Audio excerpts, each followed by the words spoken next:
I think the Iran thing's been boiling for a little while. Oh yeah, I mean Yeah, the CIA's wanted that for for longer than either of us. ages. Know Yeah, of. I think they want the Tomb of Gilgamesh. I think they wanted to dig up the boy so they can reverse engineer him into super soldiers or something. I don't know. It's probably just What the fucking fuck oil or are some you gay shit. on about? I, they're going to find Gilgamesh's bones and they're going to like splice his DNA with Jeffrey Epstein, who they're going to bring back. You're listening to the Art and More podcast with your hosts, Nathan and BR. Nathan is a Canadian illustrator with a couple years of military experience, and BR is a British anarchist that moved to the States. Both are passionate shooters and community builders. Together, they run the CBurn art page. Enjoy the show. This show sounds exactly the same off the air as it does on. But anyway, please continue. It does. God, what were we talking about? We were talking about like 80 different things. We hopped on and immediately it was like, remember when the US government infected like poor black communities with syphilis and also introduced crack? Remember that? That was kind of funny, but not at all. Off the rip, talking about how everything, like when we're geriatric and 65, 70, like, and our grandkids don't give a fuck about any of this. The CIA, just like they've done with all of the stuff that happened in the 60s and all of that, and the Cold War, and they're like, yeah, so we actually did do all of that. We did just happen to murder people because it was politically convenient. And like the geriatrics of our time are like, fuck, I fucking knew that was going on. And we're just like, yeah. It's like, but the CIA has this whole, and the government at large has this whole thing of like, oh, we don't do that anymore. We're like civilized now. Yeah. And I feel like that happens every year. It's like the government hasn't changed fundamentally since you know they've always been doing stuff, and this whole like, oh well, you know, they're good now, I guess paradigm, when you can read stuff about like them allowing human trafficking up into the 90s and 2000s. You ever read, and I know it's come up in the show, the Finders Papers? I've probably skimmed them. There's so much shit that we discuss on this that I like. My policy is I know they're evil. Yes. And it's not them being retarded, and I just like at this point, whenever I hear something, I take it with like a pinch of salt and generally assume everything is true and they are doing fucking horrible everything. And with the Epstein stuff, it turned out that like, yep, Pizzagate, remember that one? Remember the Wayfair thing? Like, yeah, all the craziest, most schizo stuff. 13K for like a fucking flat lay wardrobe or flat pack wardrobe. Like, no, that was a kid. They were selling kids. There was a child in there. I don't even know if they ended up getting the wardrobe, but they probably got a kid. I know they got the kid, probably not the wardrobe. Yeah.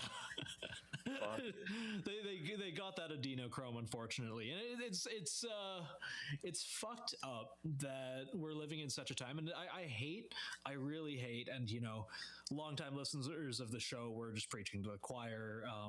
Some people are going to be like, oh, you didn't like my side because, you know, like America's great, Republicans are great, Democrats are great, like oh well, leftists aren't liberals, so and so, like insert whatever fucking tribalist political bullshit. But it's like, no one's coming to save us, and like there's also, because one side is bad doesn't mean the other side is also just not bad. Like there can just be no good guys, and I that's a very nihilistic thing to say, but it's also fucking true. Yeah, I think we are long overdue for a Schizocast because like shit is fucking crazy right now. I think it is. Dude, you texted, like I woke up to your text today and you're like, yeah, let's just do like a good vibes thing. I'm like, hell yeah, we need good vibes. And immediately we're just the CIA has always been killing people. Yeah, literally always, and infecting them with syphilis and AIDS and probably COVID also. I do have like positive things that we can get into. But yes. We'll get the negativity out first. What is it? 50 minutes of rage instead of a minute of hate? Yeah. I don't know, man. Like, the end times continue to quote Ace, and I forget his co-host's name over on Twitter. Go and check out their show if it's still running. I think it is. Which show? The end times continue. Oh, I have not heard of that. A very apt name in our current era. I think they started in the 2020s, but yeah, just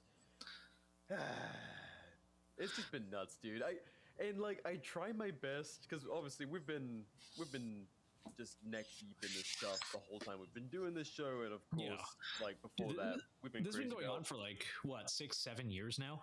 Yeah. Like I remember in 2016 watching TV in the UK and seeing like what I personally would call the beginnings of this like just constant unrest age. Like some people who maybe have been like politically conscious longer and like I don't know, paying attention longer than I, you know, it's probably been just like a non-stop thing since the 90s, and then for people older, the 80s, the 70s, the 60s, it's just been all fucking crazy forever. But like, I feel like the particular style, like utilizing the internet, like as it turned from like a wild west of like, I don't want to say hopefulness, but like there was like a prime internet culture age that we kind of grew up in. Yeah. It was a mix I of agree. like, it's before everything centralized around like 4 websites. Yeah, and became sterile. Like there was a time when there was always been bad shit on the internet. Best Gore, fucking Live League, blah blah blah blah. But like there was a time of like internet optimism where like people who might not have necessarily had community before like found each other online, and like the world was like becoming smaller in a good way. You know? Like and it was kind of like this.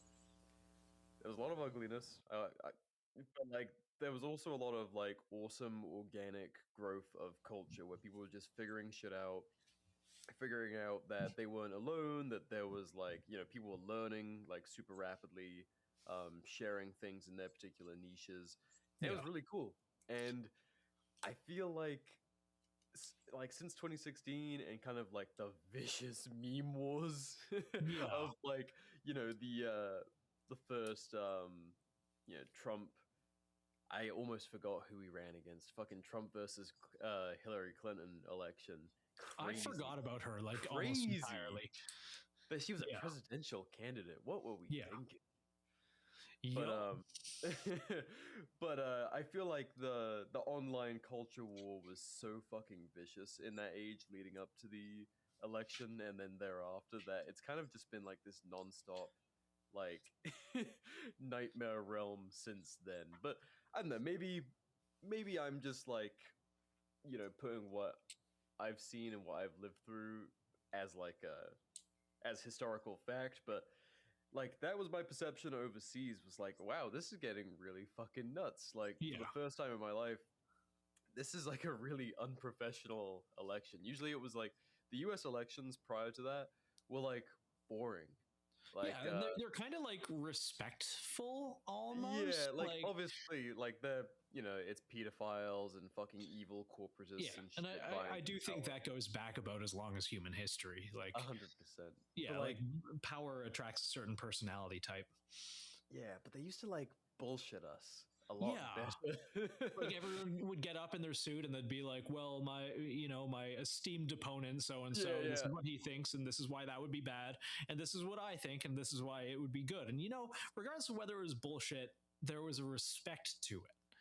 It was very much a while I may not disagree with you, you know, you have your right to believe this way and it doesn't make you a bad person, but you're wrong. And now it's like, well, you believe this thing, I'm gonna fucking kill you, and also you're awful, but like institutionalized. Like, so my opponent is full of shit. Yes. And you know, this person on the other side died, good. Like fucking some guy died, and I and it's sad that I even know about this because I try and be as offline as possible. But like Donald Trump was tweeting or something about how great it was. Like, oh, good thing this guy is not around anymore because so and so. It's like, come on, guys. Now, in fairness, this was a former FBI director, so it's a rare case of me agreeing with Trump. Like, but like it is the like you are in a position of power and you probably shouldn't be like normalizing this. You're probably right. He's a lizard, but you know that's more for us, the jester's privileged people, to say. 100%. Well, I think for the every American, like, we have every right to celebrate every one of those motherfuckers dying. But like, for a president to like be openly celebrating other government officials' deaths is like, what a weird fucking time. Yeah, it's kind of weird. At least put the facade of carrying on, or not even caring, but just like it's a weird thing to normalize. And I feel like the more it's normalized, at least on institutional levels, the more things that we're just supposed to be okay with, like including the act of, political violence against people like you and I, or people on opposing sides or whatever. I haven't really followed a lot of international news, but I do agree with you. Like, it never really used to be that bad. The Overton window has shifted a lot since 2016, and even further, like both feet in the gas pedal since like 2020. Yeah, it's like our geopolitical shit now is like WWE. It used to be like, CNN. Like in terms of like entertainment analogies. Like, it used to be just something on in the background that's like, oh yeah, shit's like, they're doing evil shit and the government is inept. And now it's like off the top ropes, like elbow fucking dive. I didn't watch WWE, but like just basically some of that. Like, just gonzo shit every single day to keep us distracted. And as they like really up the ante on the awful shit they're willing to do, like Trump's now saying like Cuba's next. It's like, what are we fucking talking about? Cuba's next. Like, can you imagine Obama kidnapping Maduro? I mean, again, I don't need to overstate this. Obama was an outright fucking war criminal. Like, he ramped up the war more than Bush ever did. But can you imagine him kidnapping Maduro and then like committing blitzkrieg against Iran and then saying, oh yeah, by the way, we're gonna put a embargo on Cuba and then they're gonna be next. Like, that's fucking insane. Fuck. Yeah, like that's insane. My head's spinning, and that's how they want us to be. Like what was that thing Yuri Brezhnev was talking about gosh, I can't remember the word. Demoralization of a populace. Mm-hmm. And whether that has anything to do with it or not, which I don't necessarily think it does at all. I just think it's a really common playbook that every government does, because it explains so much. Like, I mean, at this point, like, if all of these events had have happened during 2020, like, it probably would have got to be a shooting war. Yes. Like, it probably, the angst and the energy of the populace was at a point where, like, it probably would have turned violent, and at this point, we would have just been in, like, a years-long, like, quagmire, like, lazy revolution, constant violence kind of deal. But it didn't boil over to that point. Well, I think they realized it. I think they stepped it back because it, like, kind of the unrest reached a certain point in which they're like, all right, do we keep this up forever? People are eventually going to start hurting people. And it's really, the people's response to COVID varied so much, even like city to city versus state to state versus country to country. I remember coming to Idaho from Canada, and Canada was still 6 foot. Mandatory masks. We're going to check your QR code to find your little devil numbers or whatever, to make sure you've got the shot. And then here it was like business as usual. It was wild. You just if you just walked confidently into a store without a mask and mean mugged anyone that like approached you, you were fine. Like do not attempt to stop me. I will make this uncomfortable for both of us. But gosh, like and it happened, it ended. That was a few short years ago, and it seems like collectively we've just forgotten about it. And even now, so much stuff is coming out about it that I'm not going to schizo post. I'm sure people get that enough. But it's like, wow, we really let the government get away with this. Like we really let them in my case, freeze bank accounts. Like that's fucked up. That's really fucked up. At the time, a lot of people were saying like this like all of our like prepper kind of paranoid libertarian type friends were like, I think this is a stress test on the populace to see how we would react, and this is just like it's nothing more than a test. Like they're gonna get a lot of utility out of it in terms of expanding power, but this is just to see how far they can push us, so they know how to better control the U.S. populace. And I mean, fucking success, honestly, because at this point, like, let's just do a quick little calculus here. Like, it's entirely known to the majority of the adult U.S. population that we are ran by pedophiles. Yeah. Like, 100%. I feel like after a certain age, you just kind of you go one of two ways. You're really sure that the entire government's run by pedophiles, or your side can do no wrong, and there's like no middle ground. Those people, God help you. I see it every day on Twitter. Like Thomas Massey will post something about like, hey, like, why are we wasting time on this? We should be prosecuting the people on the Epstein list, and people are like, oh, this is just like you using this for you're paid by Al Qaeda or something. It's like, let the president handle Iran, like the real danger right now. It's like, I can't explain how like Disney brained and like pathetic it is that people allow themselves to be tricked so cheaply. Like, okay, net's getting pretty tight. Like, who knows where this Epstein thing could go? All right, time to start another war. Yeah, or like 3 new wars. I think the Iran thing's been boiling for a little while. I mean the CIA's wanted that for longer than either of us. I think they want the Tomb of Gilgamesh. I think they wanted to dig up the boy so they can reverse engineer him into super soldiers or something. I don't know. It's probably just fucking oil or some gay shit. They're going to find Gilgamesh's bones, and they're going to like splice his DNA with Jeffrey Epstein, who they're going to bring back. I don't fucking know, dude. I'm so tired, which is exactly what they want. So I hate that. Yeah. The U.S. population, I think, I've been seeing it everywhere. Like, people are in this state of fatigue, and I do not blame them at all, because I feel it. You feel it. Like, I'm sure a lot of our listeners feel it. It's so strange because we are in, like, Great Depression job market kind of crises right now, quietly.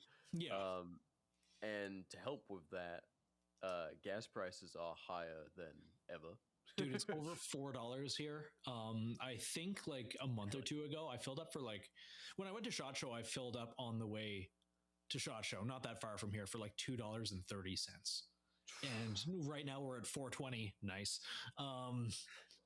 Which I'm sure, someone in California is going to be listening to this and being like, "Oh, you got it so good." It's $7.99 here. Yeah, I'm brother, sorry, dude. Like, that really sucks also.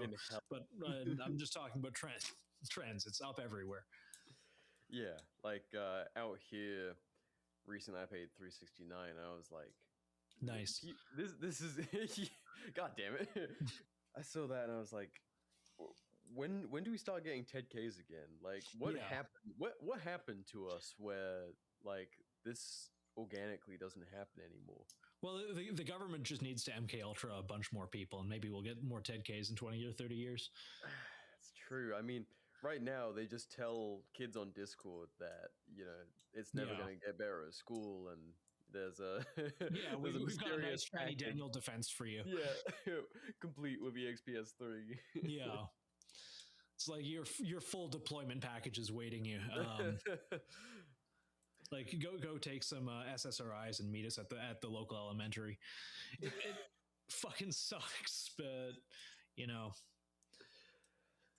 I don't know. Like I wish that there was. I wish I was more optimistic, and we came on to be like, yeah, let's look at the good side. And I think the good side is like you have family, you have friends. If you're listening to this, like both of those things are attainable. If you don't even have them right now, both those things are attainable. But like getting bogged down in the things that you can't do anything about fucking sucks. And unfortunately, I feel worse for people in other Western countries. I really do. Like looking at them from the outside, and I realize a lot of that might be like tainted by my perception of like seeing Twitter freaking out about it. But for example, Canada, where I came from, it's like I know for a fact things are a lot worse there in terms of just like poverty and like overall control over what you can say and do, and the fact that you make you make half the wages as here and pay double the tax to pay the exact same or usually a lot more in living. Like I don't understand how more of Canada isn't homeless, but no, it's the same in the UK right now. It's 100%. insane, the standard of living right now. And yeah, then it's awful. like I think they just repealed basically all of the defending Israel free speech laws they were using to crack down. Did they repeal those? I think it fell through because they were arresting a ton of fucking people. Yeah. To my understanding, it fell through. That surprises me. I did not think fucking big Netanyahu whatever would let that get rolled back.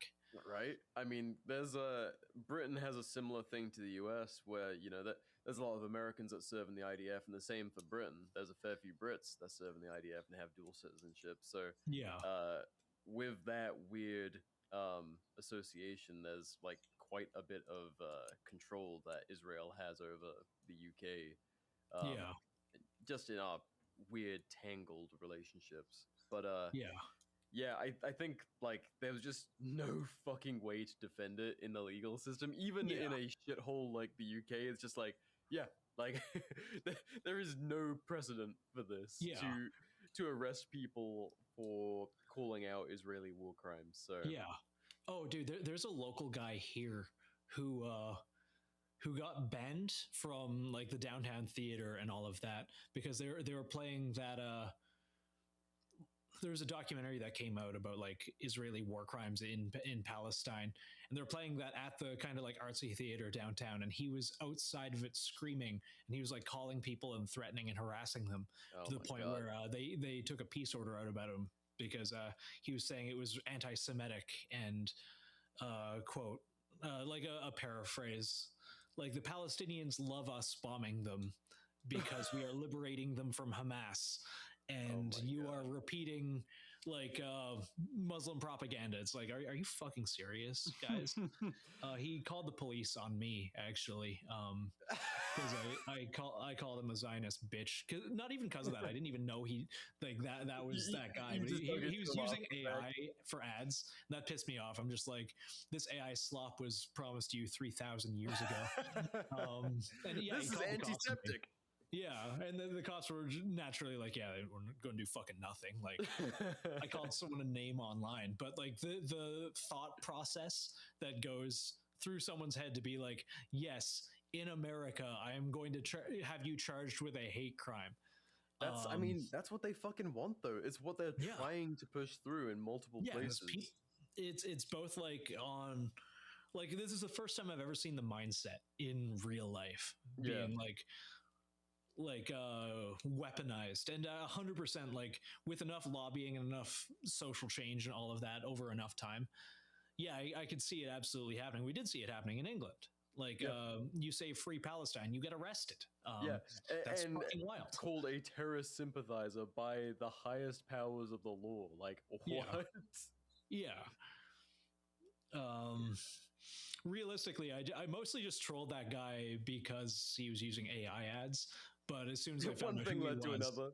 Yeah, well, as soon as it's just like, hey, this would be really funny, and he took it so personally. It's like, yeah, I got to go further. But the mindset it takes to be like, yes, I want this guy to go to jail. I want, because I disagree with this man, armed agents of the state to bring this man to jail because he called me a name. It's such a victim mentality thing. Like anyone who does that needs to be spanked. By me with a shovel as I bury them in the woods.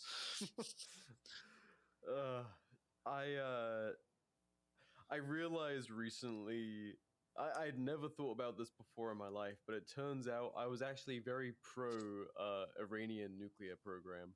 Yeah.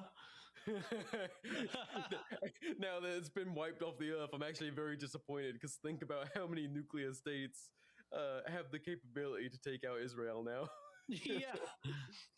I was just sitting there thinking about it the other day, and I'm like, fuck, that actually makes me kind of sad.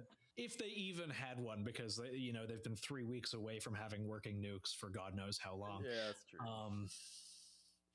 But like the victim mentality thing still fucking kills me, and I hate that it's becoming like a juggling point between the right and the left. It's so weird because like I've never because people are gonna take this the wrong way. I've never given a fuck about Jews. I've never thought about them. I didn't. Yeah. I really and honestly, I'd never really paid attention to the Israel-Palestine situation. Honestly, I was very ignorant about what was actually going down there, and I'd heard like things here and there. Like Palestine's like an open air prison and all this kind of thing. And I thought that was like, I didn't know. I didn't know quite how bad the situation was. But have you seen any of the clips of like journalists there getting like fucking attacked or detained? Yeah, loads. Like crazy shit. I mean, there was just a clip the other day. It was a Brit that was reporting for RT. And so everyone starts like dismissing it. Like, oh, it's RT news. Who gives a fuck? They're journalists. Yeah. And like, you still don't kill journalists. Yeah. Did you see the video of the airstrike that like it was a bomb that hit like maybe 15 feet? Kind of what I'm getting at is I think just a few years ago, like, I mean, there's so many evils in this world to focus on. Israel was not at the forefront of my mind, especially coming from like a more conservative background. It was just kind of like I wasn't raised by like super, pro-Israeli parents. Like a lot of people in the US are like the boomer generation are like, for whatever reason, super bought into the fact that like we need to go and bleed and die for Israel because that's the Holy Land, not taking into account the fact that, Israel has no respect for the Christian parts of the Holy Land. Oh yeah, they really don't like... So someone who's very close to this show, who I will not name, who may or may not have been around since the beginning, told me a very, very bad story about Orthodox Jews once. Keep in mind, this person is married to a Jewish woman and has no other reason to be. But TLDR, he was 17 years old, worked at a water park, and got spit on by a bunch of Orthodox Jewish adults because he wouldn't let the kids... go down 2 and 3 at a time down a water slide, which was against the rules and against their insurance. So one of my favorite stories. Yeah, that upset me like an immense amount. Yeah, like having the gall to like just spit on you, like Jesus Christ. But yeah, like for the longest time, I think this country, like the conservative population, has just kind of given Israel a free pass, and it's just been like folded into their beliefs quite cleverly that, they should basically just tolerate everything that Israel does and never question it, and never question us sending them, billions of dollars in aid every year.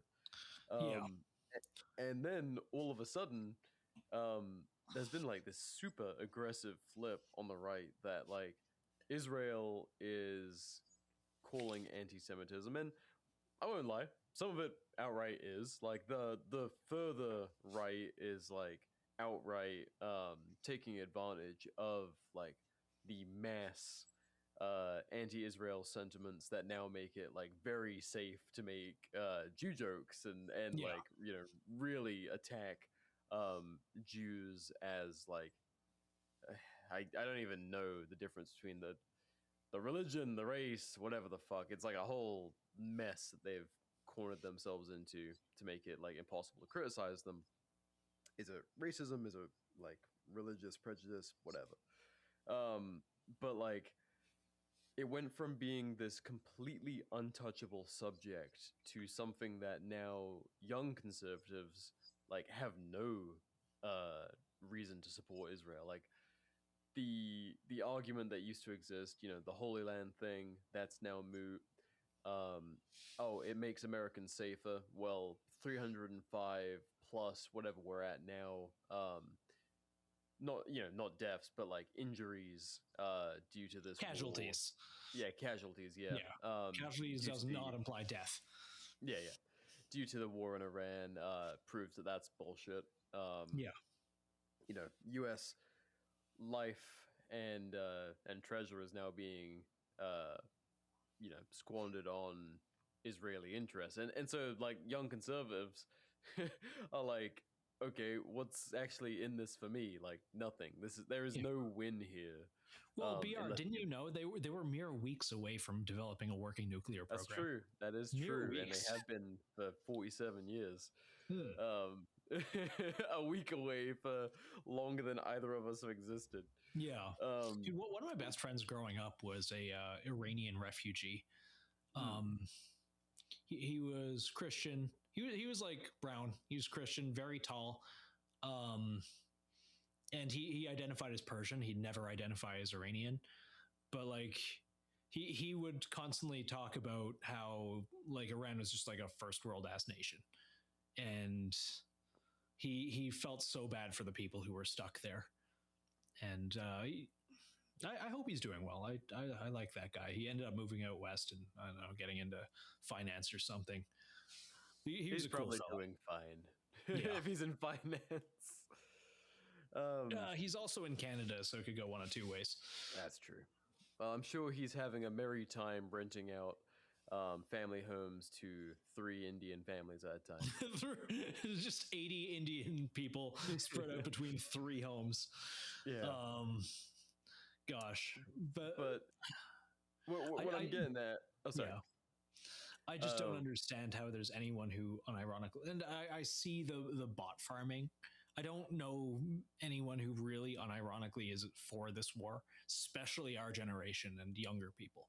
Yeah, like there's the pros just don't exist, and I don't hear anyone articulate them. It's just like the Lindsey Grahams of the world and whatever, type 2 diabetics that voted for him.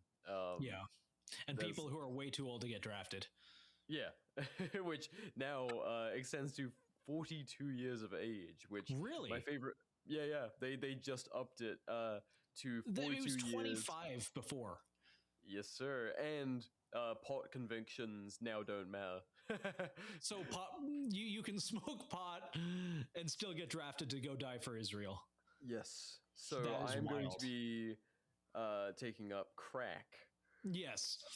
Me too. I'll meet you behind the 7-Eleven. My shitty methy neighbors are gone. It's a pity. That was my hookup. That was my one way out of this. I need some meth. What? Yeah. I'm not dying for Israel, man. Snort this. Do you snort it? I don't know how to do meth. I'll figure it out. I've watched Breaking Bad, but I can't remember. Yeah, you smoke it in a pipe, right? Yeah, I think Tuco snorted it directly. Like he broke it up with the handle of his knife and just fucking like. I'm fortunate to not know if that works or not.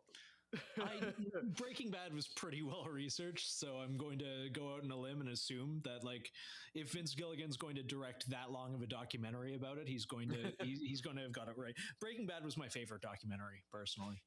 Actually happened. Yes, it actually all did happen. It happened to a friend of mine, but I genuinely don't know. But I want to go snort the shit outside the courthouse. So you should come with me. Fun fact on all of that stuff: Ben Shapiro is now still eligible for the draft for this war that he's he's got flat feet. He's got bone spurs or something. Look at the motherfucker. I'm sure he could not pass medical. Yeah, no, Jesus Christ, he's got man. So my family, my family is fantastic. But they very recently put on the new Ben Shapiro show, the one about Like it's about like King Arthur, like the Legend of King Arthur. Yeah, his whole fucking like Angel Studios effort. Oh my god, dude, it's so bad. It's so bad. And like I want to support independent filmmaking. I mean, it's not really independent if they've got that much behind them, but like swing and a miss, guys. Like I hate to say, but the Jews in Hollywood do it better.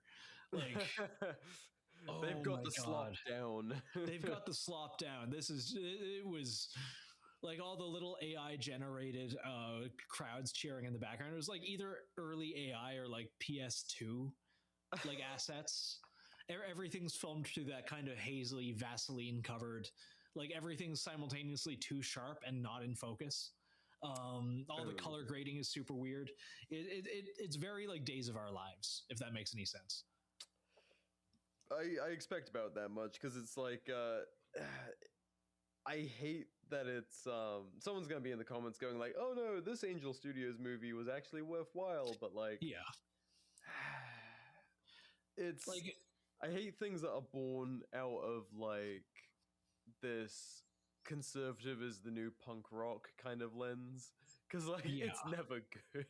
No, it feels like a really high budget high school art project kind of thing. or like I don't know how else to describe it. Like it's rough. Yeah, it's trying so hard to be something. And I'm not someone who like I could watch that, but like done well, and I'd still say, you know, made by Hollywood, made by I don't know the fucking Weinsteins or something. I'd still say the same thing. Like this is fucking slop. It's pretty slop. So I don't want to be like, oh yeah, like we're falling into this trap where it's like if you're not conservative, you're liberal. If you're not liberal, you're conservative. No, it's slop is slop. Call bad things out for being bad things. It doesn't make you someone you're not. But gosh, I don't know. I know that they have a whole bunch of programming, and you know, in my old age, I'm getting really picky about the things that I devote my time to. It's bad. It's fucking bad. I have had the good fortune of not watching any of that stuff. The closest I got to consuming any like slop made for target demographic as of late was me and my wife did start Yellowstone and got a couple of seasons in. How is that? So I started watching it after the memes came out. I don't know if you ever saw them where it was like I'm John Dutton or whatever the fuck his name is, and you know the Dutton. And this is Jackass. No, and the Dutton family has always supported the current thing, and like basically like this framing this old conservative rancher as like being, you know, not like woke, but like, you know, he's a grumpy old man, but even he knows it's wrong to insert like, you know, to hate the gays or to be like, you know, semi-woke about women's rights and stuff like that. It was like people got upset because one of the more recent seasons, he was just basically being like, I don't know. There's no way to say it without upsetting people. Like, he just wasn't being a hateful, grumpy old man, and everyone's like, this no longer supports my conservative worldview. So, like, I started watching it after those memes came out because I was curious about what the fuss was, and also I love Montana. I love I've got some ties to Montana, and dude, I was there like 2 weeks ago. It's beautiful. Oh, dude, It's a shame that I am a bitch in the snow, because otherwise it would be a very serious contender for me to end up out there someday. Yeah, there was a lot of snow there. There's none here. We never got any. Like we probably had like less than a week of snow total. That's crazy. Yeah, in fucking rural North Idaho, just nothing. But we drove over the border of Montana and it just appeared. But by the time we left Montana 3 days later, it was all gone. Like, winter just didn't happen this year. Huh. +1 for global warming.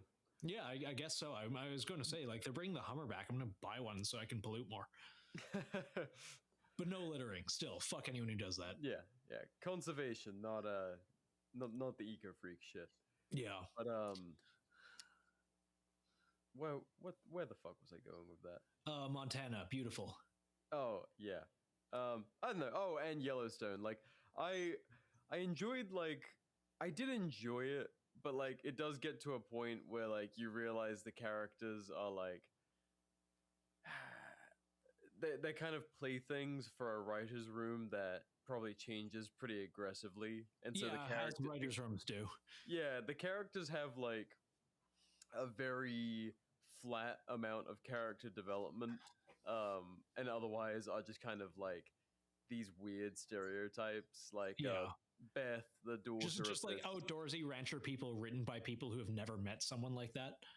I don't know what that looks like, but like the daughter of the rancher is like she starts off kind of like this angry, tough chick, like kind of a slut sometimes, but like in an independent woman kind of way. Yeah. Where she and like then she like cozies up to one of the other main characters and like chills out a little bit, but she's still a tough, independent bitch. And like Yeah.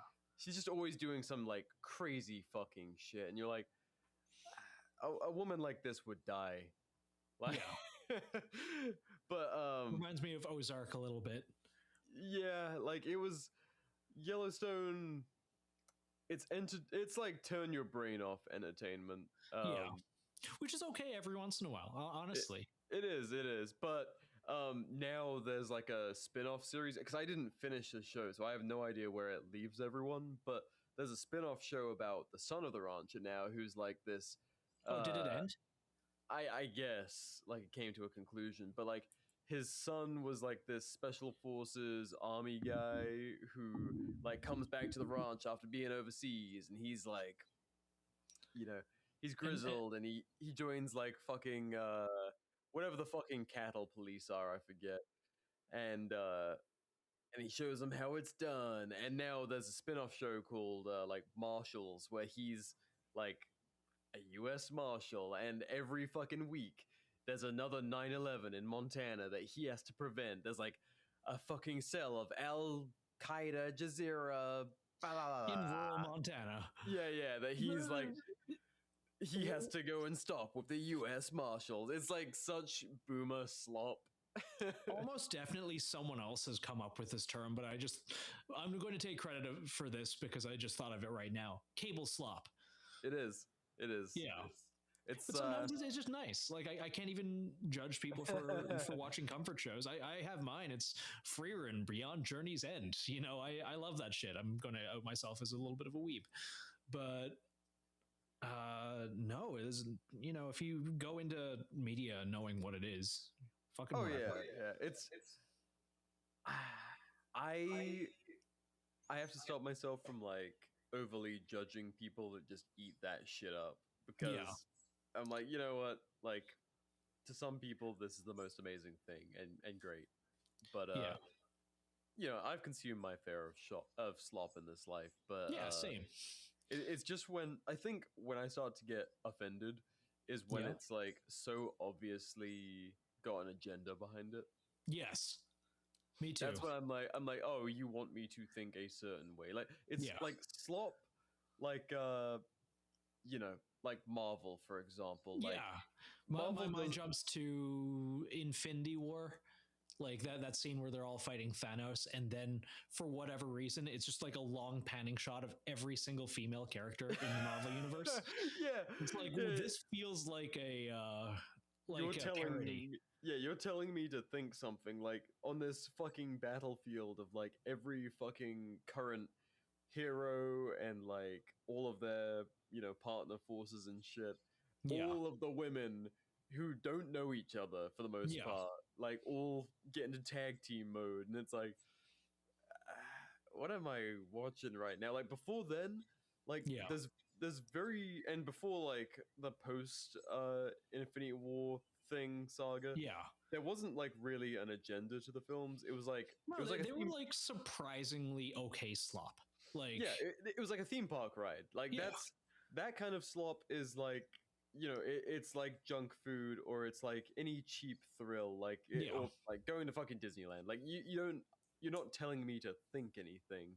I am here to be entertained. And then it started to morph into this like, the cattle will pay to be entertained, and we can also program them super aggressively. Yes, and of Project course, Mockingbird. Yeah. There's been programming in all sorts of media for a long time now, but God, like.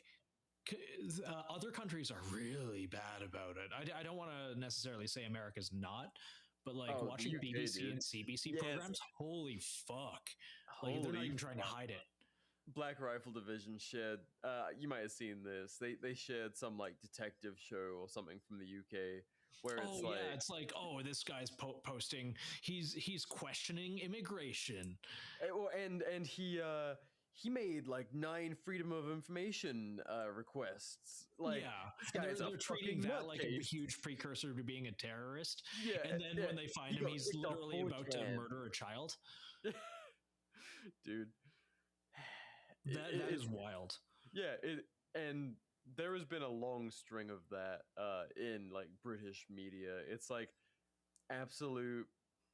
I'm really not one to like, get my fucking panties in a twist about like DEI shit in film. I'm like, other races. I vote with my dollars. I will just not watch the film. Like, I don't need every single film or piece of media for the hero to be like a white guy. Like that shit doesn't offend me. It's when it's like good media. Don't try and pander or change my way of thinking. Like movies can have gay characters and women characters and stuff like that. I'm not going to be like getting mad at it for them existing if they're fucking characters. Like and if they contribute to the story, it's when they're like jammed in there. And like honestly, a lot of the time I'm like, are the people whose demographics these characters belong to like not offended by this? Because I just see like the ugliest fucking stereotype of like a gay guy or a black guy or whatever the fuck it is, a black woman. And it's like, this is fucking horrible. Like, if this was representing, my fucking niche, I'd be offended as hell by this. But, like in all the newer cape slop, it's like if you have a woman, like the bad guy has to be like kind of sniveling and pathetic, and like at no point can he ever win. Like fucking the whole Captain Marvel effect, I think. And I don't really watch cape slop to begin with, but I'm incredibly offline, but even I notice that. It's like, guys, you're pandering really hard. Just like have a character, give them an arc. Like the people are allowed to be flawed. In fact, it's better if they're flawed and they can get over that. If they just start off fucking snarky and good at everything to begin with, then what is the fucking point? Yeah, I mean, I have a strong comic collection, but I haven't added to it since like probably 2016 or 17. Like like being a graphic design nerd, and like I used to be much more of an illustrator. That has died off pretty hard, but like I used to pick up graphic novels and comic books because I really enjoyed the illustration side of it. And yes, same here. That's how I got into a lot of this stuff was fucking like Dark Horse, Avatar Press, but not the Gooner slop, more like the Garth Ennis runs, Warren Ellis, like taking good writers from other places and giving them money and being like, hey, do whatever the fuck you want. Like I had a pretty strong collection, and when the movie started coming out and adapting, storylines and characters, I was like, cool, like this is actually getting, some recognition and some mainstream shit and a lot of money behind it. Like, this is cool. And it was cool for like a little bit, and then like everything we just discussed kind of started happening, and I was like, I never like, and like it sucks to be that guy, but like mainstream appeal, it to make it more and more accessible. Like they dumb shit down. They start once it becomes a tool for influence. Yes. Like then they make it like real fucking like just cattle slop. And I do think that like people pick up on it. Like look how well Marvel movies are doing now, and they're not. Yeah. Like, they fell apart after Infinity War. Like those two movies were like a fucking world event. It was fucking massive. Yeah, and then like there was crowds outside of the theater. Yeah. And I think like occasionally they'll go back to their original formula, which is like they'll find a good filmmaker like Sam Raimi or someone, or like the brothers, the Russo brothers who directed. God, I'm such a fucking nerd, dude. The Russo brothers who directed Captain America, like Yeah. which the one with the metal arm fella, that was unironically kind of a pretty good movie. Like it was like just a good spy thriller that happened. Yeah. Happened to be in the Marvel universe. Yeah. Like whenever they took small directors and they're just like, hey, go make a movie, you got carte blanche, do whatever the fuck you want. It ended up being like, again, a popcorn movie, but it was like good slop. And now it's just like, hey, believe this way. Like go like, here's our political message of the day, and in the very end, like everything is fine. Yeah.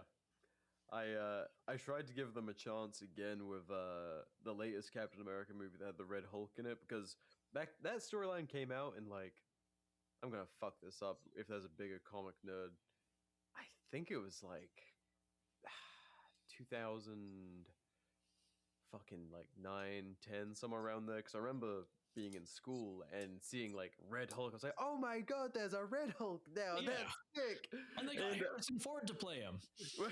Well, back in the day, it was like when the comics were coming out, it was like a mystery as to who the Red Hulk was, like their identity when they turned back into a human. And it was a really cool storyline.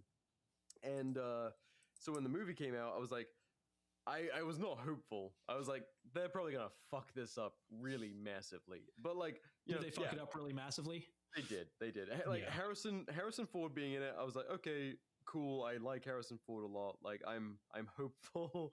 Please don't fuck this up. Yeah. And it was so fucking bad. I don't even like. I don't give a fuck about Sam Wilson. I think with the Falcon or whatever the fuck becoming Captain America. Like, I truly don't give a fuck. Like, that wasn't the big issue for me. I was willing to go with it. And the movie just sucked. It was a waste of all involved, which blows, because I was like, damn, like maybe Marvel can peel it back. Maybe they're gonna take account of the fact that they've just been like dropping the ball for a long time now. Yeah. You know what I actually enjoyed, and you might, and people will get poopy about this because I don't give a fuck. I really don't. I've liked this director since I was a kid, and you can look for politics in anything. I'm choosing not to, and also I just don't care. Peacemaker. John Cena, which it was entirely just like a character study, and I enjoyed it for like Cape Slop. I enjoyed it quite a bit. Because like the story was irrelevant. It was his development of a character. That was the only thing that was like that the whole thing was centered around. The entire thing was kind of his arc, and I thought it was really well done. Yeah, I wasn't much of a DC guy outside of like just Batman is like all I would ever really read. Oh yeah, and this guy was like D-list. Yeah. So I wasn't. Yeah. And I think that's kind of what adds to it is I didn't know who the fuck Peacemaker was before any of this, so I could just watch it as its own property, which is what I'd recommend you doing if you decided to. I saw a bunch of people get butthurt about like the whole arc of them going to like a Nazi world. And I didn't think that arc was really relevant, and even then, who fucking cares? All right, like whatever. Get mad at Wolfenstein too, I guess, which they do. Yeah, like I saw people basically saying like they were killing like Nazi civilians basically, and everyone was just like shrugging and being fine with it. Was like he's also like not a good guy and kills lots of regular civilians as well. Like, oh fuck! Like the whole thing is it's not really a superhero as a superhero. Like, like the whole thing is just like CIA Black Ops. One of his first word lines is like, I just want peace and I'll kill every man, woman, and child to get it. So like being like, oh yeah, he killed a bunch of Nazi civilians. It's like, yeah, were you ever supposed to think he's the good guy? Like, and I don't even think it was him. I think it was genuinely just some dude who was chasing him or something. Either way, I'm not going to. I'm sure someone's going to get really poopy about this. But people get poopy about everything we do. It's whatever. Yeah, genuinely, like people will look for politics where there are none. It's just a show. People are allowed to just enjoy shows. So the good vibes. Yes. No, we did doom and gloom. What's going on? We did some media. I have some major life news to announce. Yes, I know what this is. fucking tell us. Yeah. Excuse me. So yeah, you are aware of it. The team's aware Yes, of it. and I'm incredibly proud of you. I haven't talked about this anywhere publicly yet, but Yes. my wife is pregnant. Hell yes. You're gonna be a little BR running around. Yes, there is. Unless like bad ending, you unlock the bad ending, and it's like your kid comes out and immediately they're like, "We need to bomb Israel more. I mean, we need to bomb Iran more." Like your kid comes out and they're like, "Yes, let's institute protections on free speech." I would first teach them about adoption. No. There's so much to think about now. Like, we've wanted kids for years. It's just kind of been like a matter of timing, and getting married first and all that stuff. Yeah, and being like in a good stable place. But yeah, I have wanted to be a dad since I was like a kid. I'm an older brother. I always enjoyed. I like since I was a little kid. I think I was like probably 4 or 5 when I was like, I had the conscious thought I want to be a parent someday. So yeah, super exciting. We just gotta. There's so much to do. You realize all of a sudden you're like, oh my god, there's so much to get done. But fortunately, like we're in a place, we got a couple of acres, so we're in like a beautiful spot that is going to be great to have a kid. We have room for them. We're fortunate and stable to be at a point where like it's not like, oh fuck, we have a kid coming. Like it's all a good happy thing. Just a lot of things that need to happen and a lot of things to figure out. So she just got through her first trimester, super healthy and all good. So you gotta wait. We've known for a minute now. Just didn't want to announce anything publicly until we were through that first trimester, as you do. So a couple of people in my Q&As and shit, whenever I do them, have been like, when are you having a kid? Like almost frustrated. You didn't want to like, don't announce it over a fucking Q&A. Yeah, and like if people don't know, like you just got to be a little careful during the first trimester, because that's like the most dangerous and turbulent period. Touch and go. Yeah. You announce it, and then God forbid, like something happens. Yeah. But no, Mama's very healthy, all good. Baby, oh my god, we did our first scan. Yeah. And that little dude was, well, we keep on saying dude and he and stuff. Like my lady feels like it's a boy, but we don't know yet.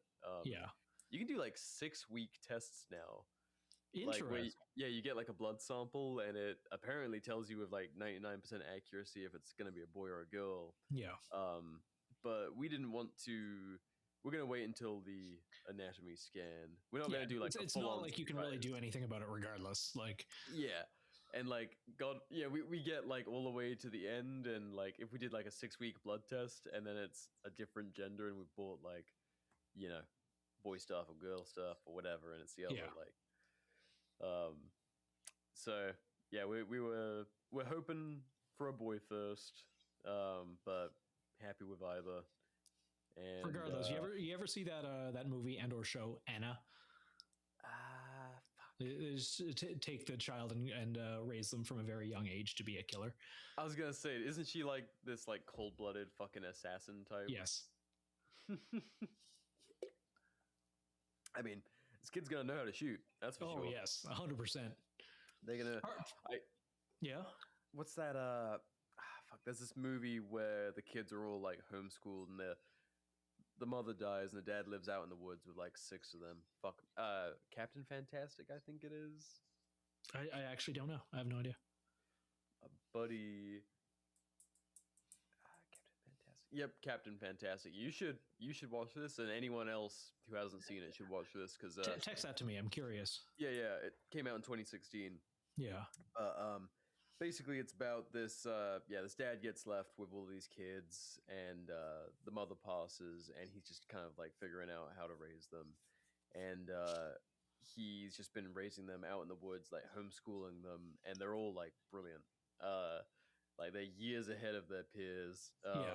There's a scene where they go and visit the basically his sister-in-law and their family, and their kids go to public school, and she's got like a couple of teenage boys, and there's this famous scene that goes around on Instagram where he asked them to recite something from the Constitution, or I asked them what the Constitution is. Yeah. And they're like, it's like a politics thing, and like give like real fucking like slow public school answers. Yeah. And then he asks his like 6-year-old daughter or something to come downstairs and asks her like, tell me what the Constitution is. And she like babbles out something that sounds like it's from a Wikipedia article. And he's like, no. Tell me what the Constitution is in your own words. And so she thinks for a couple of seconds and then gives like a really well thought out answer on it. Yeah. After the boys could like barely recite what the document even was. And the mother, because like his sister-in-law was just telling him off for like, oh, you keep those kids out in the woods and like they're not learning properly, you know, they need to be going to like a real school. And so he just demonstrates like how advanced they are without public schooling. It's a super sweet film outside of that. That sounds good. It's a very thoughtful film, and honestly, like kind of one of those ones that gives you more hope than like just humans are the virus that seems to be the current theme. Do you think you're going to homeschool? I really Oh no. I really want to. At the minute, I mean, we got time to figure everything out, and for years I've said like I want to homeschool. Yeah. It's really just a matter of my and my wife's working situation, which we're both aiming to be in a point more where we can work from home more. Yes.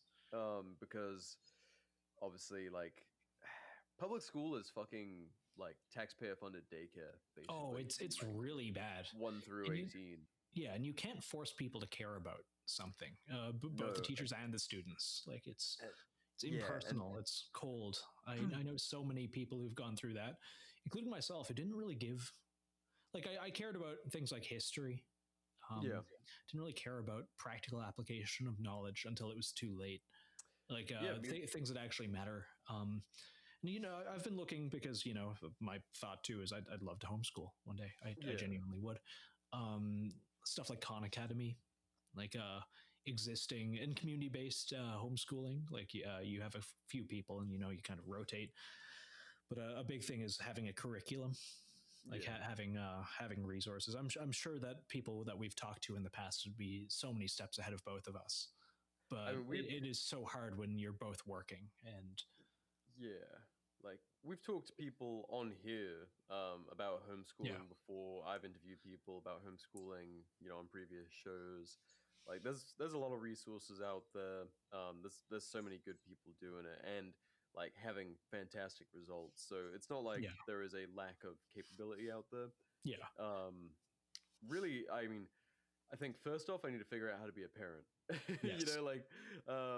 And kind of like there's going to be a major shift to my life in terms of like just my fucking schedule, how I exist. It's gonna be a pretty fucking massive change. So I'm trying to mentally prep for all of that, and then all of these things like homeschooling that I really want to do. It's like okay, because me and my wife both we both had different bad public school experiences. Like for myself, I wasn't like failing through school. I think similar to you, it's just that creative thing where like I was just surviving at school. Like there was some subjects that I really loved, history, English, And then a lot of subjects that I just fucking hated, and I felt like I was in prison. And so I didn't learn as good as I did like when I was on my own outside of school. Everything that I really recall and internalized in terms of education was shit that Yeah. I learned on my own time. Yeah. And so like I agree entirely, and I think part of that was like when I was young, I was fostered to care about certain things. Like yeah. I don't know if it was on purpose or not, but like I was fostered into reading books. And part of that was the taboo. Like I wasn't allowed to read books past dark. So Yeah. little me had like a little flashlight under my covers. Yep. And, you know, I kept on reading knowing it was against the rules. Like my dad bought me a lot of horrible histories growing up. Yes, I fucking Those loved were horrible incredible. And I single-handedly thank those for my interest in history. Like I do. And I think history is one of the things that you learn the most from. And I see so many people who go through public school and they're like, God, I remember just a friend of mine who has post-secondary education being like, Hitler, he was the one with the mustache, right? He was the one from Germany. Like so many people who just don't know anything. Like it's kind of like math for me. Like sine, cosine, tangent fell out of my fucking head after school. I kind of wish that I had more of a, because as an adult, math just kind of clicks now that I'm a little interested in it. But as a child, no, not at all. I think like individualized learning and stuff that kind of makes it fun from a young age and like gives you those little dopamine hits when you learn things. I think it's great. Not to talk about kids like their dogs, but absolutely, I'm going to have a clicker for my child. I'm going to give them little pieces of chocolate when they do something great. And hell yeah, I don't care about ethics.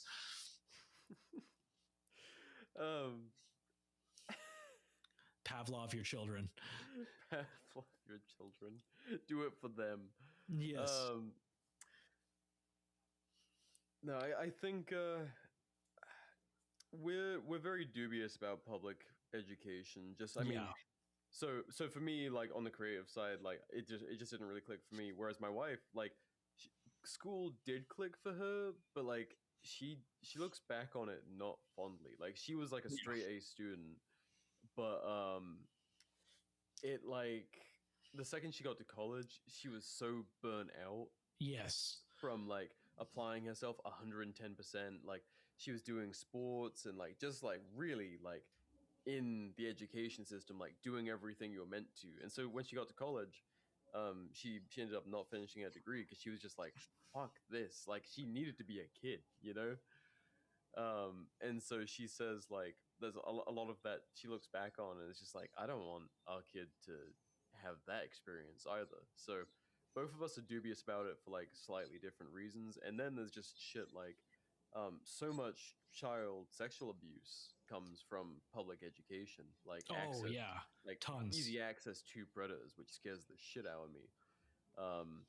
I mean, fuck all this Epstein stuff, like some of these organizations using the school photographers as like a fucking Chinese takeout menu, like the compilation of like photos from various schools allegedly being used by these fucking people. It's like, Jesus, this system is so disgusting. I'm extremely hesitant to even entertain the idea of putting our kid into that. Really the only reason that our kid would be publicly educated is one, if they ask to be, like if our kid wanted to go to school, I'd be like, I'm gonna be monitoring that shit like a hawk. But if they want to go and have that experience, like I'm not gonna tell them what's best for them. Some people will like, you know, roll their eyes at that, but if they want to have that experience, I don't want them to have regrets because you only have that, you know, time period once in your life. And what I've heard of from a lot of people that have homeschooled, you know, a lot of kids end up asking for that, and they do like one semester, and they're like, "This is horrible." Like, this genuinely, because most homeschool kids, they can do like 2-3 hours of schooling a day and be years advanced ahead of of public school educated kids. Yeah. And they get way more time to be a kid. And there's still like plenty of opportunity to, sign them up for activities where they're actually going to socialize instead of just like yard time, Yeah. And it's something that I think is so important that is tangentially related, extracurriculars, like letting and fostering your child's hobbies. Yeah. Because like I hated playing piano growing up. I hated scouts and cadets and all that shit. As an adult, I'm like, wow, no, this helped like a lot. This was fantastic. This kept me outside. It kept me like, I learned so many skills I use to this day. I would have I wish I would have had more time for that kind of stuff instead of so much school. Yeah. I also do wish it's funny. Like I was so anti doing cadets as a kid. Yeah. I would have been doing like section attacks as like a fucking 13-year-old. I would have thought that's badass. Yeah. I hear that it's like that here and in the UK. It is not like that in Canada. Like I think it's too much of the whole like separation of youth programs and military aspects for sake of political correctness. I didn't do section attacks at all. Like, do they do that in the US? Yeah, no. ROTC, I think. ROTC, like there's which in Canada it's like Royal Officer Training Cadre or some shit like that. Here it's something else, and I think it's a similar acronym, but there's multiple levels of it, and it's more or less the same as cadets. Like I've talked to a couple people. Shane, my local gunsmith, he was in it, and he did that kind of stuff. Like and I'm sure again, the regular force, people are like, oh yeah, those kids are gay or whatever. But it's like, you get out and you do shit. Like you do stuff. That's like it's a serious regret for me because I think the perfect time I did it when I was at uni, but like as a kid would have been the prime time to do that. I would have thought that stuff was the shit. Now I'm still, the anti-war, like anti-government part of me, like because it is like a pipeline. It is 100% like you are supposed to get like it. Like cadets to military is such a thing. Like it's such a stereotype. Oh yeah, it is a massive source of recruitment, but it's also like a cheap, good way to get people outdoors and like learning practical skill and like martial skills. Like that's badass. Like I wish there was some kind of like my ideal society would have that built in, but not as like an indoctrination pipeline to go and die for Israel. Like I think, agree. I think young people should just be able to, commit to memory the ability to plan and stage an L-shaped ambush. I think I agree. I think that'd be dope. Something that like kind of lives rent free in my head. What's that?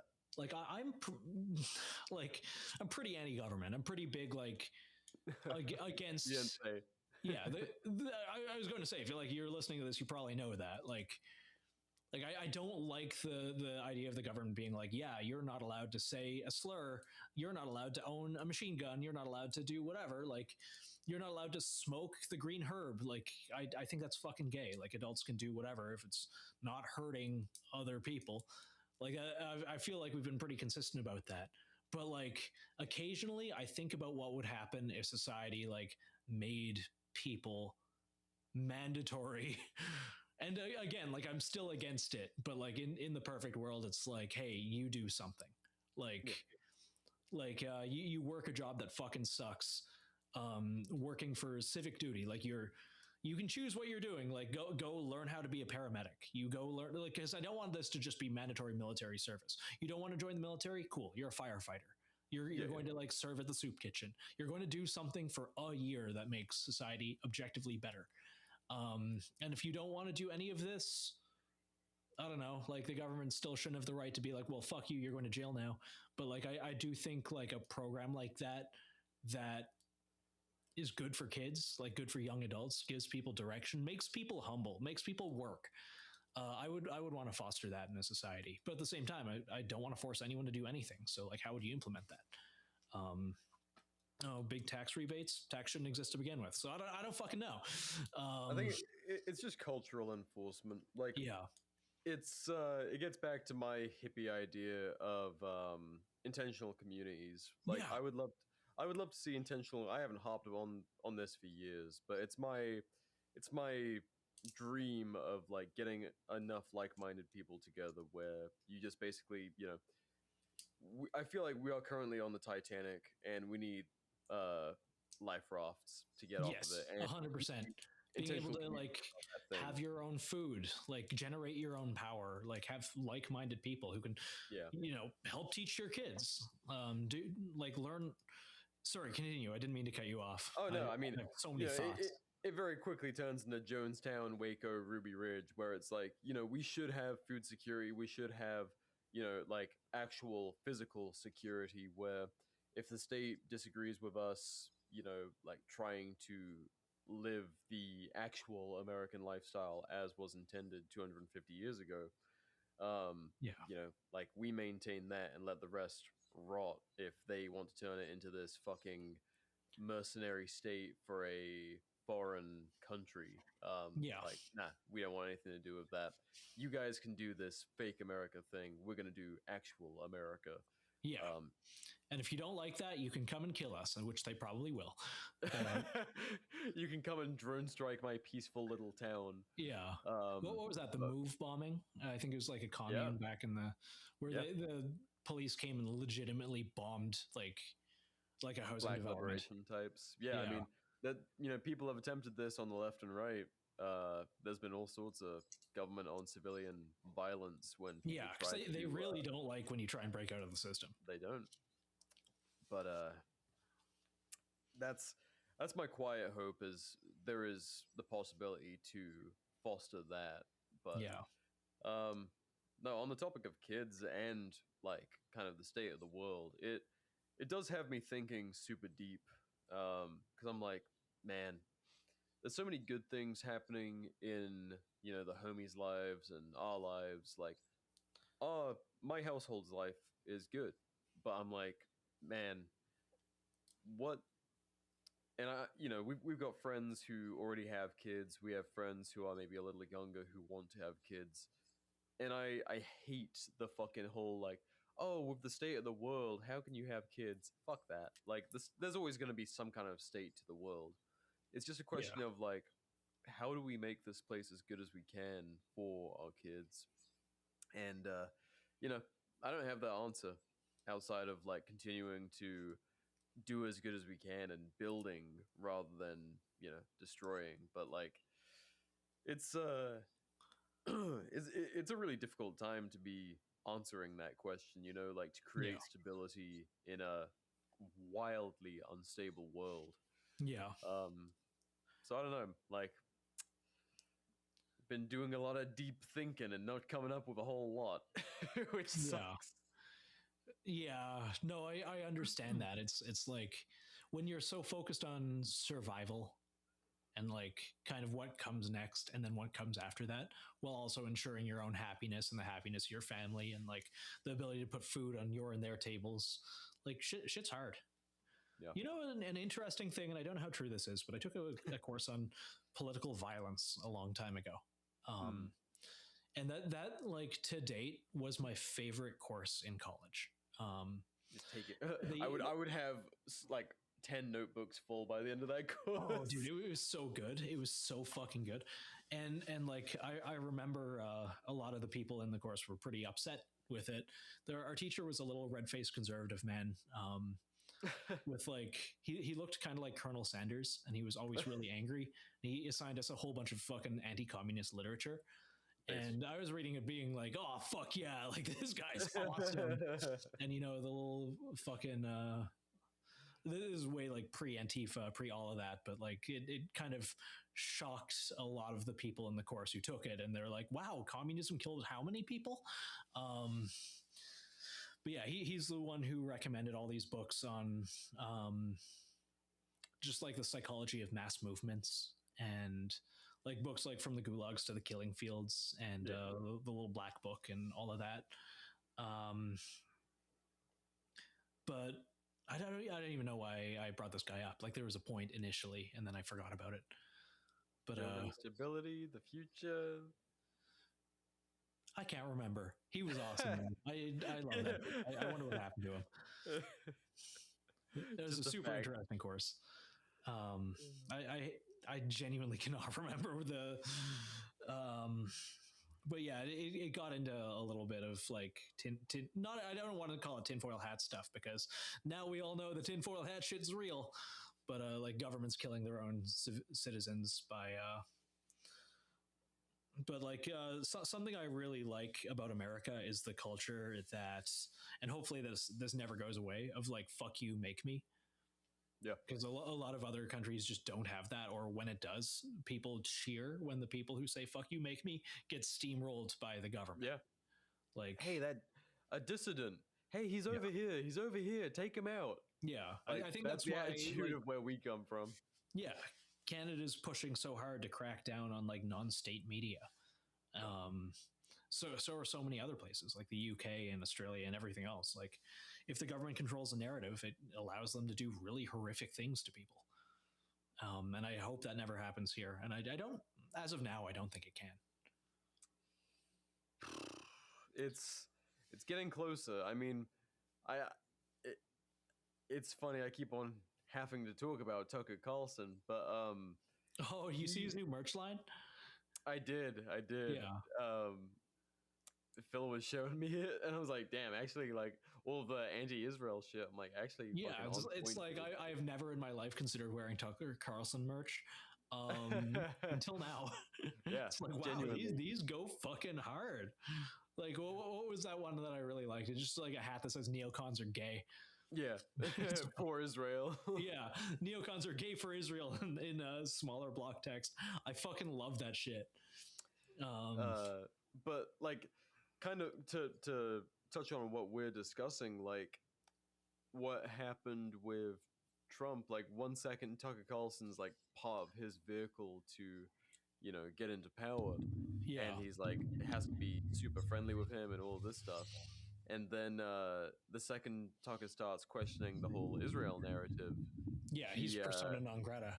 Yeah, like outright saying that he's unintelligent and publicly like shit talking him, after he had like immense value to his rise to power, and you know, inviting him to the White House all the fucking time. So yeah, just crazy how like involved this administration especially is with cracking down on media that doesn't fit that narrative. Yeah, which like, I appreciate that a lot of people just aren't falling in line. I don't follow really any I like to keep my train of thinking pretty like just me, if that makes any sense. Yeah. Like I don't follow any influencers, you know. I just talk with people and come to my own conclusions, which may be right, may be wrong, but you know, that's the lovely thing about getting to hear my opinions. They're just that. Obviously everyone's affected by propaganda, you know, no one is completely immune to it, no matter how autistic we are. But occasionally I'll see little snippets, and one such snippet I saw was a whole bunch of the mainstream conservative influencer grifter types saying basically the same thing, being like, oh yeah, like of course now I'm a Zionist because I saw what the left is doing, and like all of their posts are basically copy paste of each other. I'm like, all right guys, enjoy your $7,000 each. Like, yeah. Apparently, did you see the lawsuit about Israel not paying a bunch of conservative influencers for putting that shit out? Like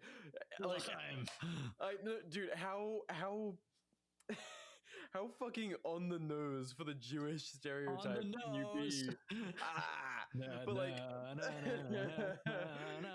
yeah, you pay a bunch of fucking conservative influencers to basically say like, hey, it's not a genocide, like we need to defend Israel, blah blah blah blah. Yeah, and then you fucking stiff them on the money. How fucking stereotypical can you be?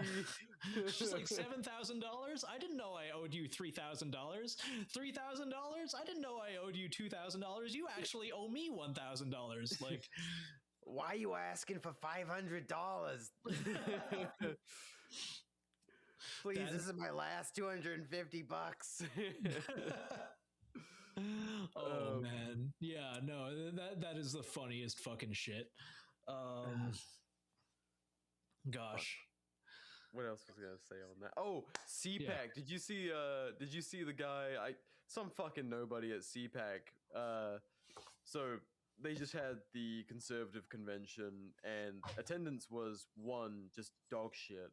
And then on top of that, this guy comes out. Poor Brandon Herrera is behind him on the stage when this happens. Yeah. And this guy goes, stupidest fucking thing he could say. He goes, who wants to see an impeachment, or who wants to see impeachment hearings? Yeah. Did you see this? Yeah, and a bunch of people, like not very many, but enough, started cheering. Yeah. And he's like, no, wrong answer. Like, let's get these guys some coffee, like, so they can wake up. Like, implying that they like misunderstood him. And so he rephrases the fucking question. You can see Brandon kind of like just smiling politely behind him, but like he rephrases it to say like, we want to keep control of the house or something to that degree, to get away from that shit. But it's like, dude, I love that fucking kids at CPAC are cheering for impeachment of a Republican president. Yeah. Like, honestly, what a great thing. I'm not one to really cheer for anyone on the left or right. I think they're all fucking morons for playing the game. But thank fuck these kids are aware enough to see the situation we're in and to cheer for impeachment. Yeah. Dude, genuinely, like, I don't know, and I've said this on the show before, I don't know anyone, and it's pretty safe to say, like, a vast majority of my social circle probably leans conservative. Not even probably. Yeah. Like, I live in North Idaho, and I surround myself with gun people. And most of my friend group here falls into, like, the white Christian conservative gun owner. Yeah. Not a single one of them actually likes Trump. No, like, because I mean, not any of them are in favor of the war in Iran. Like, none of them like Netanyahu. None of them, like, I still stand by this. I've never met like outside of Canada. Weirdly, I've never met a MAGA person that wasn't a single autistic Indian man that lives a city over, or two above the age of 50. Like, it just hasn't happened. I'm sure they exist. I'm 100% sure they exist, but like, it's wild to me that, and this goes way back too. Weirdly, the only group of unironic like MAGA people I've ever met was a weird cell of like QAnon people in Canada. Like, I don't know how that fucking happened, but there were a bunch of them, and they all thought Trump was going to come and save them from, I don't know, the deep state, I guess. Like, my brother in Christ, he is the deep state. They all are. Yeah. See, I think that's why we are executing this war of Iran, and why APAC, who have been this, like, silent puppeteer for so many years, are, like, going on the offensive right now with, like, outright pursuing all of these, what do you call them? All of these like speech defense laws, basically, like stopping people from increasing the amount of hate laws or hate speech laws surrounding anti-Semitism, because they see that their influence is waning, and it's not going to be like, the only tool they have left is money. Yeah, like you can lobby politicians to do fucking anything, of course, but like, in a couple of years, I mean, right now, it's becoming increasingly powerful to not have $1 of APAC money in your account or in your history. Yeah, fucking Gavin Newsom's getting torn a new one on I say the left side of the aisle, but like, really, Democrats are fucking barely left at all. Yeah, but like, he's getting torn a new one for accepting APAC money. He tried to act like he barely knew what APAC was, and people are like tearing him a new one about it. No, he's like, received tons. Yeah, it's like, how could you not know, dude? Yeah, who I like? Like, he's my favorite, and people are going to get mad at me for simping for any politician, but take this all with a grain of salt. Obviously, there are no heroes. But Thomas Massey, he from Kentucky. He's getting torn a new one by the administration for his stances. Stands up for what he fucking believes in, and I respect the hell out of that. Like he's against the war. Yeah. Oh no. Yeah. Against the war, like pursuing this Epstein thing. Like he's one of the few, honest to God, decent human beings in politics. He's, I would say, closer to Ron Paul than Rand is. Yeah. And I appreciate him existing, and I just like, and it pains me to say, because again, I don't like simping for any politician, but he's probably my favorite person in politics right now in general. Yeah, That being said, he will never get any higher than he is currently. Mossad will kill him. No, like, yeah, we're only allowed pro-Israel politicians to get into the presidency. Like the ones who are anti-Zionist, like JFK, get shot in the fucking head. Yes. But where were we going with this? I don't know. I feel like we were supposed to get on like good things. Like we were on good things. It's so hard. With Israel's continued existence, it's so hard. Until it ceases to be, I will not be happy. Yeah. I don't really know where to go with that. I don't know. I feel like we always come back to this point of like, blah, blah, blah. Outside things are happening, but live a good life. Look after your people. Blah, blah, blah, blah. Like, that's kind of like the ultimate message of Art and War. No matter what crazy shit is going on. But I don't know, man. I think I'm going to have to do a lot of soul searching over the next 2 trimesters, and then once my child's born, like I don't know where America is going, but I am hopeful at least that APAC is going to get a big spotlight shone on them. And, I hope so. I don't think Gen Z doesn't give a fuck about Israel. Like, it's going to become like this wildly niche conservative opinion that we need to defend Israel. And, like the fucking idiot Zoomers that step in to take on that banner are going to make crazy money. Like they're going to be wildly rich simping for Israel and getting all of the APAC money as the amount of people willing to take it decreases with public opinion swaying against them. But have you ever seen the discussions for the idea of Greater Israel? No. What is that? I've heard the phrase, but dude, similar to most things online, I just ignored it. It's crazy. Like if you Google Greater Israel, it makes the current size of Israel look like a county. Is it just annexing all the areas around it? Yep. That's all it. Right. Greater Israel. Like they want let me pull up the map. They want Cairo. Are you fucking serious? Yep. Cairo down a significant portion of Egypt's coast down the Red Sea. Yeah. Like half of Iraq, almost to Kuwait, a decent bit of Saudi Arabia. Yeah, not Kuwait because they're too closely allied with us, but everyone else. Yeah, half of Syria, all of Jordan. Like, it is just insane the amount of territory that they want.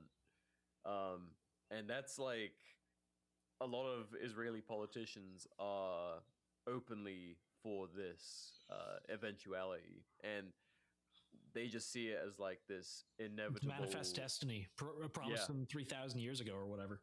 Genuinely, like that's fucked up.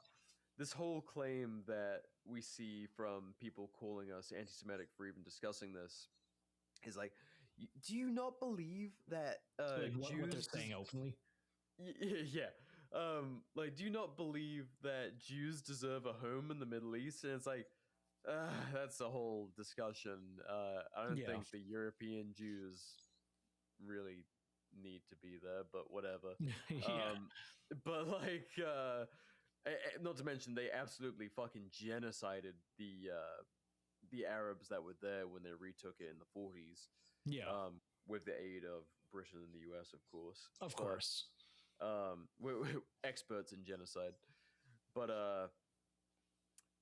yeah, that little like weak ass defense precedes this idea that eventually, like, if we just let them keep on doing what they're doing and the whole West pretends that this is like the good guys, that is what they want.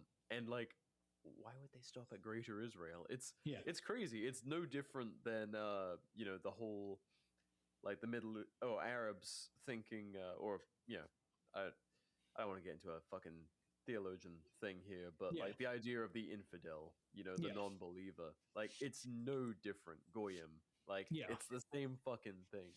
And it's like a wildly extreme ideology to be like, all of this should be Israel. That is like 100 years of war to achieve. Oh, more than that. I mean, look how far they've gotten. You know, the last 60. So just absolutely wild. And I only learned about this recently.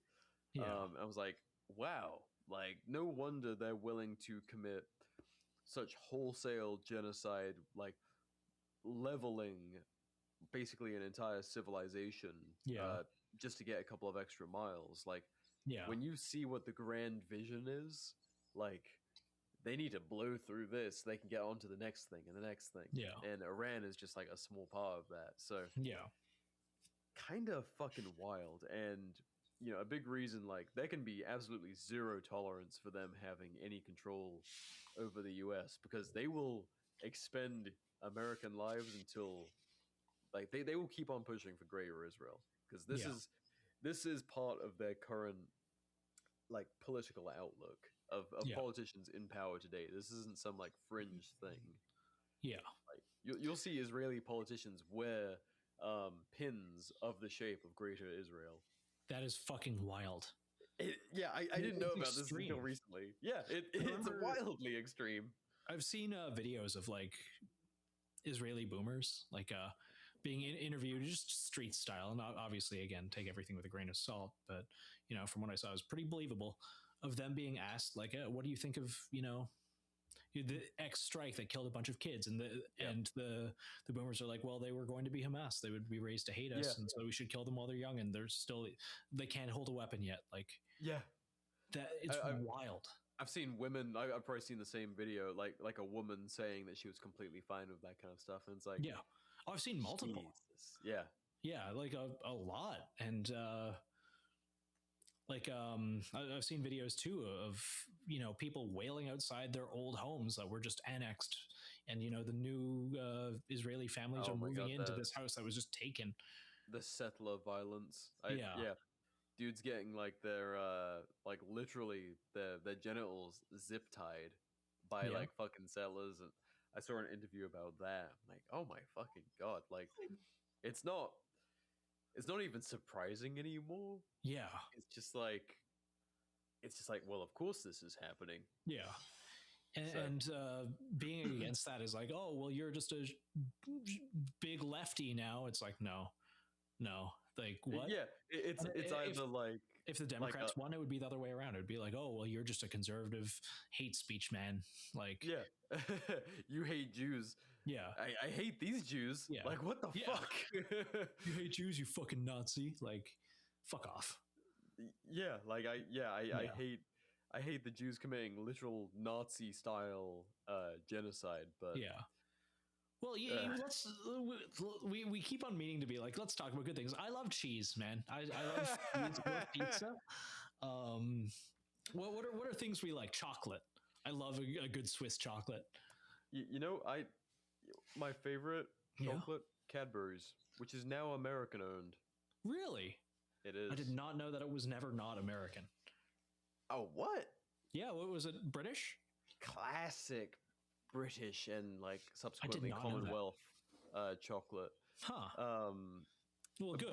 America number one. It's about time. No, God, I will die for America, but not for Israel. I would die for this country, but not this fucking government. Yes. But there was this point where after Cadbury's was bought out and made American, all of a sudden there was all of these like you can get Cadbury's with Oreo bits in it and like Crunch bits in it and Reese's bits, and I was like, no, what the fuck are you doing to my childhood chocolate? It was just like, well, can classic. you still buy the regular kind? Yeah, you can. Okay, then screw it. Enjoy your goy slop, goyim. It tastes a little bit different now. Yeah, it's still good. I guess it's all the high fructose corn syrup. Probably, honestly. Which thanks government for corn subsidies, I guess. Yeah, I'm very thankful that my sweet tooth kind of died off for the most part after I moved to the US. Yeah. I don't like. I'll get some gummy worms if I'm doing like a couple days or like even just like a day training or something. Yeah.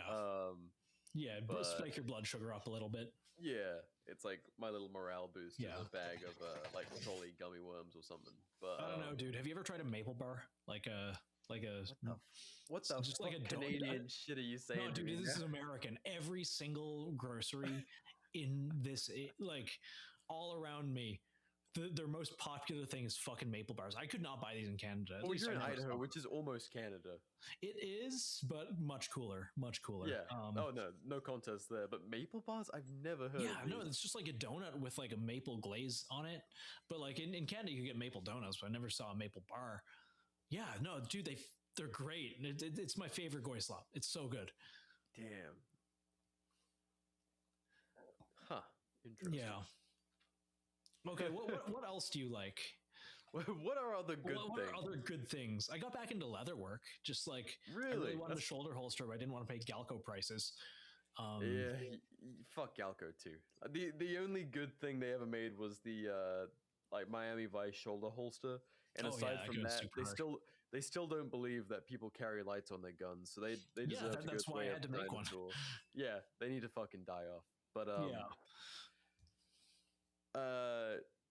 so like did you talk to Blitz Defense and like get some leather work advice? Or no, I used to do it semi-professionally, so I just I found a Tandy about an hour and a half drive from where I am, just like the raw leather tooling store, and went and spent a couple $100 there. Oops. But now I have a shoulder holster and the tools to make more if I ever so desire. That's fucking badass. Yeah, a lot of extra leather. A lot. So maybe I'll make a couple holsters for my friends. Let me ask you this. Are you now entering your every Asian is a cowboy era? Possibly. I have made a cowboy hat in the past, and it was a pain in the dick, so I don't ever want to do that again. That's pretty badass. It was pretty badass. Like I spent a long time on it. It took me like a week. I've said since I got to the US that someday I would own a cowboy hat when I felt like I had earned it. And I feel like I've stepped away from that. Having moved out east, I now have less of a claim to it, which is sad. Yeah. But the Southwest currently owns space in my heart, and I think I will die somewhere out west. So yes. Maybe someday I will piss people off by wearing a cowboy hat. I don't think you'd look out of place wearing a cowboy hat. I would look out of place wearing a cowboy hat. I've worn a great many trying them on. Like I was in Tombstone with my my wife years ago, which I fucking love Tombstone the film, and I love Tombstone the place. And I was like, I was wearing a couple of them, and I was like, I went in with the intention of like, if I find one that I like, I'm fucking buying it. It was during COVID, and I was like, I was feeling it, and I put on for like 8 different hats, and none of them looked right, and I was like, all right, next time, baby. Yeah, I believe in you. I think you will one day find a question though: white hat or black hat? I was thinking. That's a good question, actually. There's Paragon or Renegade. It's a philosophical question as much as it is. Honestly, I've looked at tan, brown, and black. I can't decide. But recently, I've got some like proper blue collar boys I work with, and I was like, Fuck. Maybe I need some boots. Maybe I start with the boots. Dude, I love cowboy boots. There used to be this little Spanish store, and they'd sell like it was Frenchies. It was a Frenchies. It closed down, not that long afterwards. But they sold like secondhand Spanish leather cowboy boots for like $30 Canadian. It's kind of badass. Yeah, I went and I bought a set, and I missed that set quite a bit. I wore them through. They were fucking awesome, though. I've been thinking about them for like working around the property because I've just started doing the equivalent of your leather work for me is landscaping because I did it on our house. You can do that. Yeah, I did it on a house in Arizona, and I loved landscaping out there. I mean, one, it's easy because just until you put something there, it's just it's a literal sandbox. So landscaping was a joy out there. Out here, I have to like fight back the Appalachian jungle to do whatever I want to do. But I'm doing like a little test bed with like a forest rock garden to start dressing up the property. Like hell yeah, that sounds awesome. You pull up to it. Yeah, and so like it's the first time in years I've been able to do some landscaping because we were renting when we first moved out here, and I think secretly that's like one of my great joys. I mean, one, I just love working outside. I love working with my hands because I have to look at a screen for most of the fucking time. Yeah. And my dad has a green thumb. I don't, but my wife does. So I'm like, look, you look after the plants. I'm going to build you a place to put all the plants. So yeah. I'm like, I'm basically doing that right now as like a little spring project. And I fucking love that shit. So yeah. I was like, man, maybe I need me some like pull-on cowboy boots because I don't want to like lace up my fucking Salomons every time I want to go and work around the property. I was ironically terrible shoes to work around property on. I know. Yeah. But for me, it's either that or fucking my Crocs. Yeah, I'm either in Crocs. Dude, fucking like, Goodwill, get some mucks, dude. Like, I love my cowboy boots. I hated working, and I know people will be listening to this and be like, "Oh, well, you're not a real cowboy." No, I fucking know I'm not. I'm going to use mucks. They're cheap. they're cheap, and I don't have to take care of them. It's gonna be too hot. They actually had grip. My cowboy boots did not have grip. So like I remember one of the times where I'm like, wow, these boots fuck, but I don't actually want to do anything outdoors with them. Maybe I just had bad ones, but I think they were pretty good. It was like I was out and running gunning with my old 12 gauge, and I slipped in on just like not even that bad mud. They just don't have any grip. I'm sure you can get ones with good tread. But... No, I've seen some like newer style ones. I probably wouldn't get anything like wildly traditional. Just kind of like some working boots that have some tread to them or something. Yeah, but I don't know shit about cowboy boots. Yeah. I've had a couple, maybe I'm just biased, but like I've gone to buy them again and none of them seem to have the tread that I want, which is basically just like combat boot tread. So perhaps I'm looking for something that doesn't exist. Yeah. I often find that to be the case with me. I'm like, I know exactly what I want. Oh, it doesn't exist. Yeah. Okay. Yeah, no, I understand that immensely. Side note, another thing that I really like, Flux Raiders. Didn't think I'd like them. Well, I've owned two. I've had them for a really long time. Did not really like shooting them.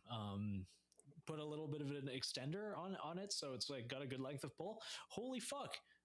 Favorite PCC now. It is really, like, that's all it took, just getting the blast not like 2 feet from my face, making it like 2.5 feet from my face, turned it from something I hated shooting into something I love shooting. I mean, do you want to share with the people what that extender is yet, or? I'm just going to release it for free. It's like a Halo. It's like it's like the SMG. Yeah, the M7 from ODST. I'm just going to release it for free online. I just that's fucking badass. Yeah, I see a company that makes it, and they're awesome. Go support them if you can. They don't have no idea who the fuck I am. I can't even remember who they are.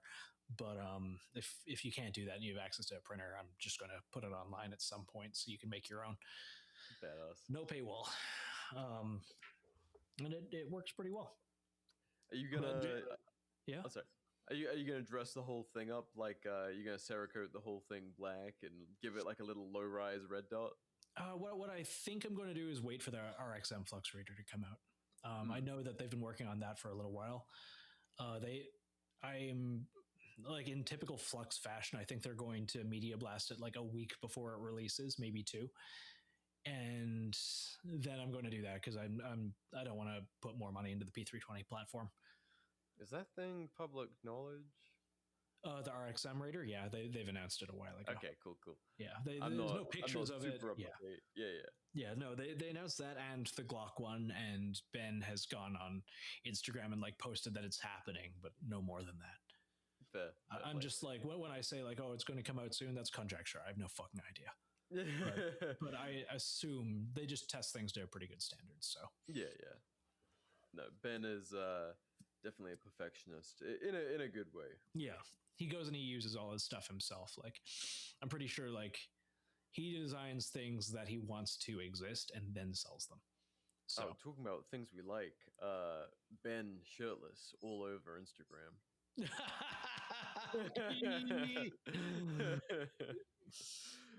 Dude, he's a fun little dude. I love that guy. I'm sad that I missed out on hanging with him at SHOT this year. He's like one of the, because like I barely did SHOT Show this year, and I feel like I missed a lot of my usual people. I usually see Jack from Guerrilla Tactical, Joe from Dark, like DARQ, all of them, and I feel like I barely saw anyone this year. Yeah, but fuck it, you know. I didn't burn out this year like I do every other year, so I think that's the right way to do it. No gout. No goat. Barely spent any time on the strip. We got a place really far off of the strip, to like an Airbnb, because we got scammed on our first one. So, dude, I never followed up with you about that, but we left a bad review because they tried to scam us, and the lady just sent all these like expletives and all this stuff, and like, oh, my husband's going to fight you. He's a boxer, so and so. So naturally, I responded by trolling him. Yeah. Then I found out that they were from New York, so I insulted New York, and they did not like that at all. Like they sent paragraphs on paragraphs of things. Fucking dorks. But we reported them to Airbnb initially for the scam, and then later on for the threats, and Airbnb did fucking nothing. So fantastic. Yeah, I'm sure they bring in too much revenue to be touched. Yeah, more than likely. Which it's kind of on us. We should have checked the reviews first, because we were not the first people they did that to. What the fuck? Yeah. Fuck them. Things we love. Ben shirtless. Things we don't love. New Yorkers. Las Vegas also. Like we were driving through Las Vegas, like turned down the wrong place, fucking immediately just like a billion homeless people all sitting outside this one building. Like it was Mogadishu. Like, yeah, back us up. It was like a third world country. But yes, the Flux people, I like them. Ain't gay if it's the homies. Yeah, no. Flux. Everyone that works at Flux is hot. Especially Alex Aubrey. But yeah, I think bud. Yeah, we're coming up to 2 hours. Yeah. Thank you for doing this with me last minute, or having the idea of doing this last minute. I was supposed to record yesterday, just something like Evan messaged, and I had the worst headache, so I just laid in bed. I'm like, no, dude, let's push this half an hour. And like 3 hours later, I'm like, no, this is not going anywhere. Like, I would be nonverbal for this entire episode. It ain't happening, dog. Yeah. No, I honestly just want an opportunity, one, to share the good news with people. Yes. I'm excited, and also I wanted to just catch up with you, because I feel like we haven't done a just us episode in a fucking minute. No, and the last one we did that was just the boys was like a full Iran war shakedown. Yeah. This was only like a partial Israel deep dive. Yeah. And which baby honestly, announcement. Like, my favorite episodes are the ones where we just come on and shoot the shit. And sometimes there's someone else, and sometimes there isn't. Yeah, I think I love our guests, but I do it's good to just chat with the boys sometimes. I agree. Well, on that note, before we get out of here, Yes. Nathan, I'm going to say it. I'm not going to ask you to say it. sure. Media that I'm enjoying, Resident Evil 9. It's pretty dope. It's pretty dope. Dude, the guns in that look sick. Like they're Dude, actually it is made by gun autistic people. There's no two ways around it. Like you hit reload while you're not doing anything. Like your Leon will just like slap the bottom, do a press check. That's fucking sick. It's dope. Like how he reloads the shotgun is he like turns it upside down, like and he does the competition load, like 2 at a time. It is very well done. Keeping up in standard Resident Evil gameplay, he shoots like an old man. Like any one of us could actually probably do better than he does. But I think that's mostly to keep the gameplay fair. Like it's to keep at least some tension.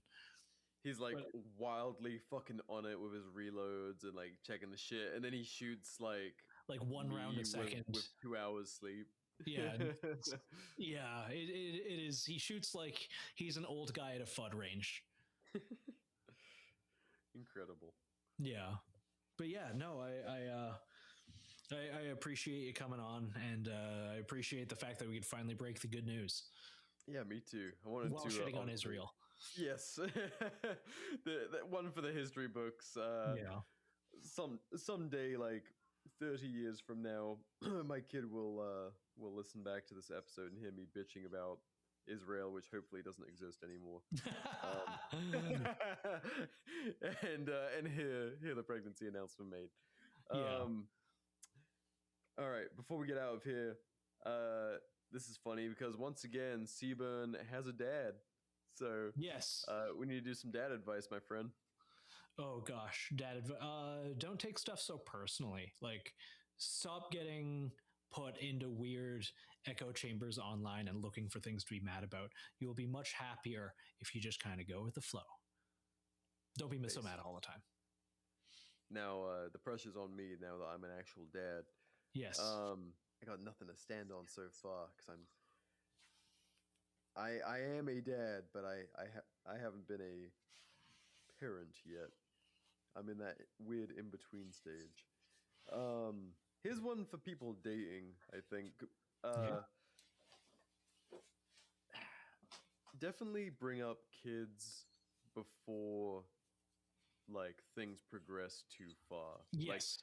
Like, it's if you envision yourself someday having a family, like this isn't a first date question. It's not.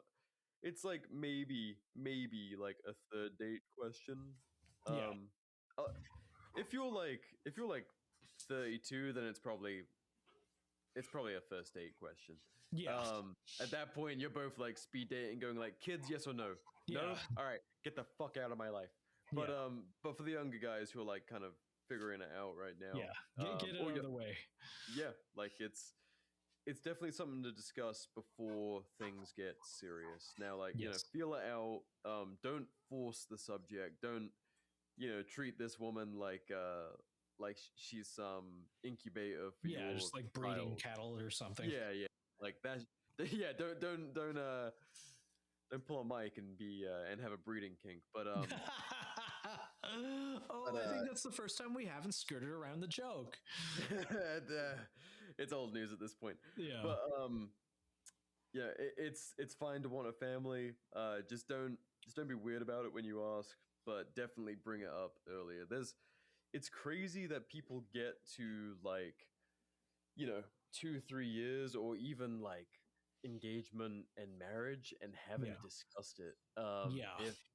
If children are even like a thing that you might be considering, like doesn't have to be 100% firm, but like definitely bring it up in the early days and just like feel it out. Don't bring it up in a weird way. Just like, hey, just kind of curious what your thoughts are on a family. Like to me, it's something I would like to do in the future, blah, blah, blah, blah. Yeah. You don't want to get like, it's going to fuck everyone's life up if you progress too far and it's not even been a discussion. So, yeah, for me, being in that in-between stage and now looking back, I'm glad that, for us, it was something that I brought up like reasonably early on. Yeah.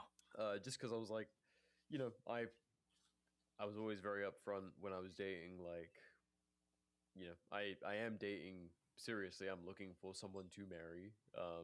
Not like in the next year, but like I am dating for marriage. I'm dating because I want someone to have a family with. I'm not dating like to have two fucking gaming PCs next to each other and like Funko Pops overflowing our house and cat piss staining the place. Like I I want to do the whole thing.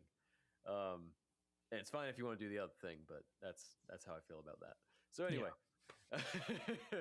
I agree entirely. Yeah, bring that shit up. Don't hope you can change someone. Yeah, be intentional when you're dating. Yeah. I like that. And now I suddenly hear like 8 cop cars outside. In my sleepy little town, it's probably because someone, I don't know, ran a red light. Get the fuck on the ground! Everyone's getting all excited. Yeah. Speaking of, I guess a small update, just very quickly. We're planning another Schizo shoot. It'll be in September the 26th. We have a date. Let me triple check that in my calendar, but will be, yes, September the 26th of 2026. So amazing. We're kind of a quick note on that. First, thank you everyone who watched our video with Alan Ethan. Yes. Oh, he will be here for it. He's coming back to America for the Schizo shoot. So that's crazy. That's awesome. Yeah. Fuck. Now I got to make it out. Oh, September. Yes, that'd be amazing. September of this year. Oh. We'll sell some stickers and we'll put it into the thing. Yep. Please buy our stickers. Please, God, buy our fucking stickers. It's how we do anything. Yes. But yeah, so we're also looking at making our next video, the Schizo shoot summary of the first one. So you'll be able to check out soon enough. Basically what the first one was all about, get an idea of how things went down. And then we'll also let you know details about the next one. Whatever details you have at that time. We're penciling a Maduro stage. Like you have to abduct Maduro. It's fucking awesome. Ooh, how heavy is the bag gonna be? It's like a full BJJ dummy. Like it's like 100 and something pounds.